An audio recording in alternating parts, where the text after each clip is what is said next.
Tere, mina olen Ingrid Maadvere ja nüüd vaatame, kuidas koolielu portaalis luua uut kogukonda. Selleks olen ma siis koolielu portaali sisse loginud ja valinud alajaotuse kogukonnad. Kohe siin paremal pool on nupp Loo uus kogukond. Ja tegelikult nüüd kõigepealt kohe alguses ongi siis vaja kõik rahulikult läbi mõelda, et milleks see kogukond ja milliseid vahendeid ma seal vajan ja nii edasi.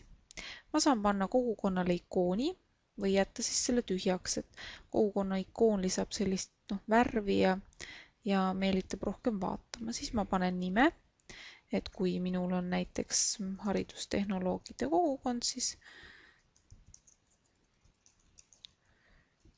panen selle nime. Siis ma saan kirjeldusse kirjeldada selle, et mida see kogukond siis teeb, kes on siia oodatud, kui siin on mingid ajakavad, ma saan neid siia lisada, et see kirjeldus on tegelikult nähtav kõigile, et see peaks siis andma informatsiooni selle kogukonna kohta.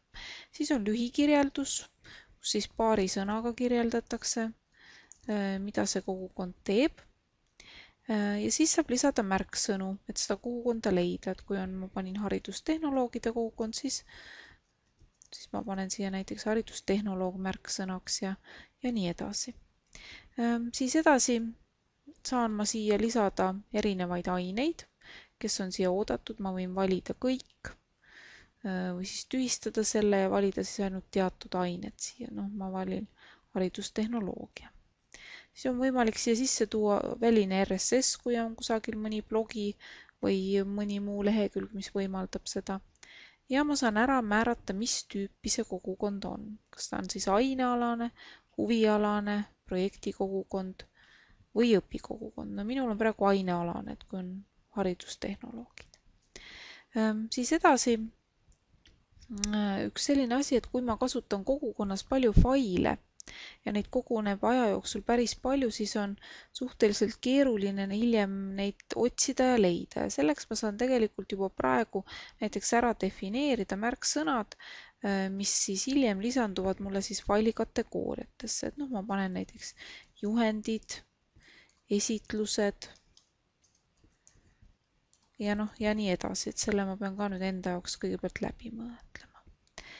Siis väga oluline asi, kas see kogukond on avalik, see tähendab, et kõik kasutajad saavad liituda või siis suletud, see tähendab, et ainult mina saan kutsuda, kes tuleb kogukonda või siis kui keegi soovib, siis ta avaldab soovi ja ma pean selle kinnitama.